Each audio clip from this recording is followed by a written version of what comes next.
നമ്മളൊരിക്കലും ജുഡീഷ്യറിയിലേക്ക് കടന്നു വരാൻ വേണ്ടി മടിക്കരുത്. നമ്മുടെ ഹാർഡ് വർക്ക് ഉപയോഗിച്ച് അതിലോട്ട് കടന്നു വരാൻ വേണ്ടി നമ്മൾ ശ്രമിക്കുക.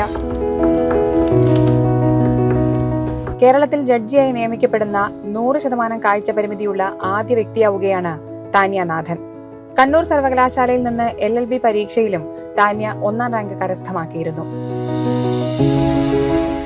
കാഴ്ച വൈകല്യമുള്ള ഉദ്യോഗാർത്ഥികൾക്ക് ഇന്ത്യയിലെ ജുഡീഷ്യൽ സേവനങ്ങളിലേക്ക് നിയമനം ലഭിക്കാൻ അർഹതയുണ്ടെന്ന് സുപ്രീം കോടതി വിധിച്ച് 1 വർഷത്തിനുള്ളിലാണ് താന്യ നാഥന്റെ വിജയം.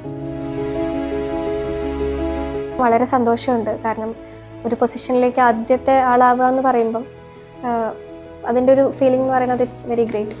അപ്പോൾ വളരെ സന്തോഷമാണ്. അതിൽ കൂടുതൽ എനിക്ക് അതിനെ എക്സ്പ്രസ് ചെയ്യാൻ സത്യം പറഞ്ഞ വേർഡ്സ് ഇല്ല. So very happy.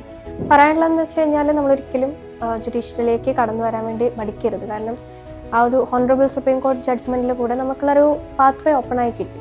ഇനി നമ്മുടെ ഹാർഡ് വർക്ക് ഉപയോഗിച്ച് അതിലോട്ട് കടന്നു വരാൻ വേണ്ടി നമ്മൾ ശ്രമിക്കുക എന്നുള്ളതാണ്. അവരുടെ ഭാഗം അവർ ക്ലിയർ ആക്കിയിട്ടുണ്ട്. ഇനി നമ്മളായിട്ട് ശ്രമിച്ച് അതിലേക്ക് വരാൻ വേണ്ടി ശ്രമിക്കുക. നിലവിൽ തളിപ്പറമ്പിൽ അഡ്വക്കേറ്റ് KG സുനിൽകുമാറിന് കീഴിൽ പ്രാക്ടീസ് ചെയ്തു വരവെയാണ് ഈ നേട്ടം.